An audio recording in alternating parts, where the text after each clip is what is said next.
ভাবুন তো, 18 বছরের একটি ছেলে যার সামনে পড়েছিল সারা জীবন, অথচ সে বেছে নিল মৃত্যুর দড়িকে।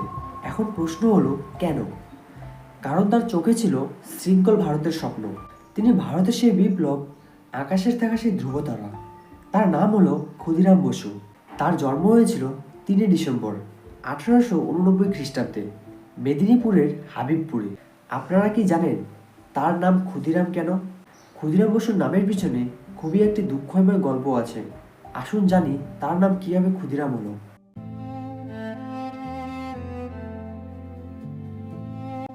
তার বড় দুই ভাই মারা যাওয়ার পর পরপর দুটি সন্তান হারানোর পর মা লক্ষ্মীপ্রিয়া দেবী অশুভ দৃষ্টি থেকে বাঁচাতে তার ছেলেকে মাত্র 3 মুঠো খুদের বিনিময়ে তার দিদির কাছে বিক্রি করে দিয়েছিলেন।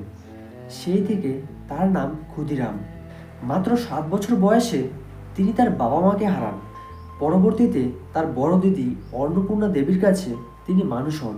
কিন্তু রক্তে যার বিপ্লব, তাকে কি ঘরে আটকে রাখা যায়? সত্যেন বসুর প্রভাবে স্কুলে পড়ার সময় তার সাথে পরিচয় হয় বিপ্লবী সত্যেন্দ্রনাথ বসুর। 1905 সালে বঙ্গভঙ্গ বিরোধী আন্দোলন ক্ষুদিরাম বসুকে ঘরের ছেলে থেকে দেশের ছেলে বানিয়ে দেয়। জানলে অবাক হবেন, মাত্র 15 বছর বয়সী তিনি প্রথমবার গ্রেপ্তার হয়েছিলেন। কারণটা ছিল ব্রিটিশ বিরোধী লিফলেট বিলি করার সময়। সেদিন তিনি গ্রেপ্তার হওয়ার পর পুলিশের হাতে কামড়ে দিয়ে পালিয়ে গিয়েছিলেন। ক্ষুদিরাম বসু যোগ দেন অনুশীলন সমিতি এবং পরে যুগান্তর দলে।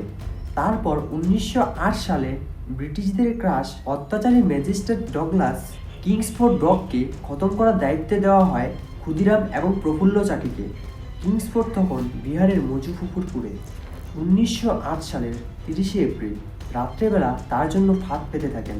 সেদিন রাতে কিংসফোর্ডের গাড়ির বোতলে ভুলবশত তার মিসেস কেনেডি ও তার মায়ের গাড়িতে বোমা ছোড়েন। এই অনিষ্কৃত মৃত্যু ক্ষুদিরামকে ব্যথিত করেছিল, কিন্তু তার লক্ষ্য ছিল অবিচল। সেদিন রাত্রে প্রফুল্ল চাকি গ্রেপ্তার হওয়ার আগেই পালিয়ে যান, কিন্তু ক্ষুদিরাম বসু ধরা পড়েন আইনি রেল স্টেশনে। ক্ষুদিরাম বসু গ্রেপ্তার হওয়ার পর পুলিশ যখন তাকে নিয়ে যাচ্ছিল, তার মুখে বিন্দুমাত্র ভয় ছিল না, ছিল শুধু তার মুখে হাসি। সাধারণ মানুষ তখন দেখছিল একজন কিশোর মৃত্যুর মুখোমুখি এসেও কীভাবে শান্ত থাকতে পারে। ক্ষুদিরাম বসুকে পুলিশ ধরে নিয়ে যাওয়ার পর তখন তাকে কোর্টে চালান করে এবং সেইখানে ক্ষুদিরাম বসুকে ফাঁসির আদেশ দেওয়া হয়। ফাঁসির রায় পাওয়ার পর ক্ষুদিরাম বসু কোর্টের বিচারপতিকে জিজ্ঞাসা করেছিলেন, বোমা কিভাবে বানাতে হয় আমি কি আপনাকে শিখিয়ে দেব? 11 আগস্ট 1908 সেদিন ক্ষুদিরাম বসুকে ফাঁসির মঞ্চে নিয়ে যাওয়া হচ্ছিল। তখন ক্ষুদিরাম বসুর হাতে ছিল একটি গীতা। তিনি বীরের মতো হেঁটে গিয়ে ফাঁসির মঞ্চে গিয়ে উঠলেন। ক্ষুদিরাম বসুকে যখন ফাঁসি দেওয়ার জন্য তার গলার মধ্যে দড়ি পরানো হচ্ছিল, তখন তার মুখ দিয়ে একটা কথাই বেরোচ্ছিল, সেটা ছিল বন্দে মাতরম। ক্ষুদিরাম বসুর মৃত্যুর পর পুরো মেদিনীপুরে তার কথা একদম ঝড়ের মতো ছড়িয়ে পড়ল।